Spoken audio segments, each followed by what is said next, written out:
AIMUTTA Muni in the streets of Palaspur. A 6-year-old child named AIMUTTA was playing with a few friends.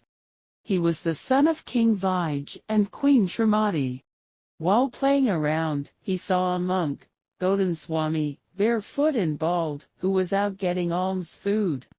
AIMUTTA ran to him and invited him to come to his home to get food, which would make his mother and him happy. Gautam Swami agreed and they left to go to the castle. AIMUTTA's mother, Queen Srimati, was standing in the balcony overlooking the garden. She saw Gautam Swami and AIMUTTA coming to her place. She was very happy and came down to receive Gautam Swami. She welcomed him with full devotion and uttered, "Mathanam Vandami, my salutation to you." She introduced Gautam Swami as a staunch disciple of Lord Mahavir to AIMUTTA. She asked AIMUTTA to go and get his favorite food to offer to Gautam Swami. AIMUTTA brought laddus and started pouring them in a pot even though Gautam Swami said he didn't need that many. AIMUTTA was so happy offering food to the monk. As Gautam Swami started leaving, AIMUTTA said, "Your bag is heavy, let me carry it for you."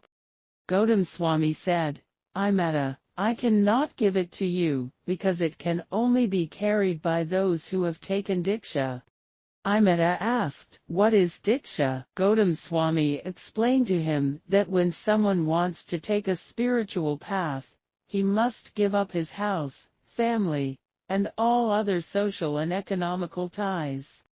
Then he becomes a monk, and this process is called Diksha. People take Diksha to avoid the himsa, violence, that occurs in householders' life. In that kind of living, people are involved in various activities, every minute which cause to accumulate karmas. On the other hand, a monk don't do those things. Thus monks and nuns can avoid most of the sinful activities of householders. AIMUTTA became curious and asked, "Gurudev, you do not do sins. But don't you need to eat? Don't you need a place to live? All these cause sins." Gautam Swami was pleased with the child's interest to learn, so he explained, "We take food, but we do not accept food which is made especially for us. We stay in a place, but we do not own it, and we do not stay there for more than a few days. We do not keep money, and we do not take part in business or any organizations. This way, as a monk, we do not have to do any activities which cause sins." AIMUTTA said, "Gurudev, in that case, I want to take Diksha." In a short time, AIMUTTA and Gautam Swami reached where Lord Mahavir was giving sermon. AIMUTTA joined others to listen to his teachings. In that sermon, AIMUTTA learned what the life is all about and what one can do if he or she wanted to be relieved of this worldly sufferings. AIMUTTA once again expressed his desire to accept Diksha to Lord Mahavir. Lord Mahavir said, "We cannot give you Diksha without your parents' permission." AIMUTTA replied, "That is easy. I will go home and get their permission, and come back." So AIMUTTA went home. He told his mother, "Mom, I want to take Diksha. Remember you used to say that our social life is full of violence and causes sins." Gautam Swami and Lord Mahavir also said the same. "I want to be free of sins. Therefore, please give me permission to take Diksha."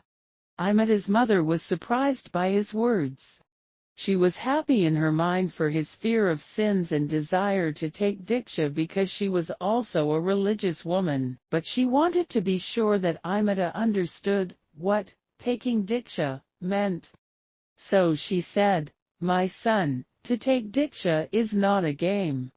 It is a very hard and disciplined life. There is no mother or father to take care of you. How will you be able to handle such suffering?"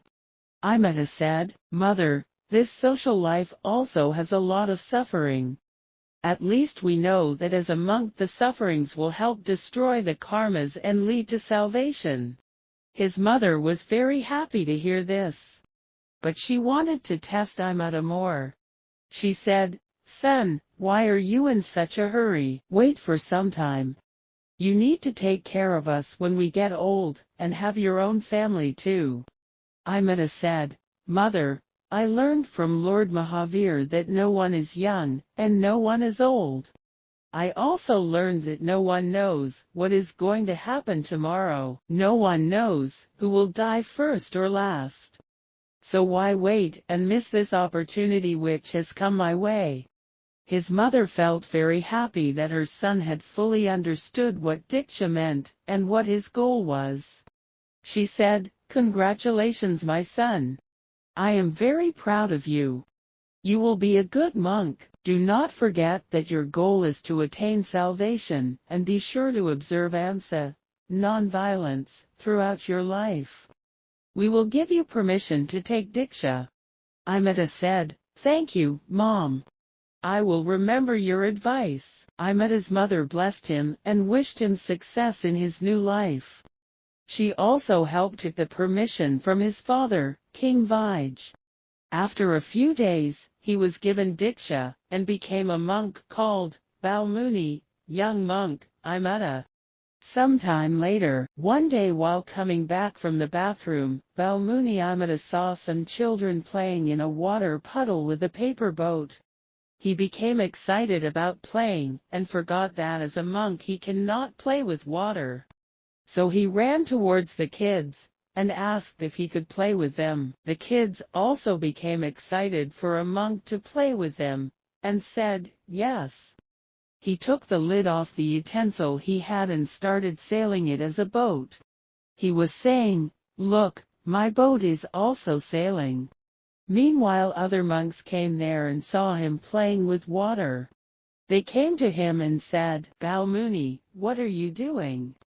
Did you forget that as a monk you cannot play with water? By playing with water, we caused harm to many water beings. We have taken a vow not to hurt any living beings. This is very bad. You have violated your vow and accumulated sins. Muni AIMUTTA realized his mistake. He immediately started repenting. Oh, what have I done?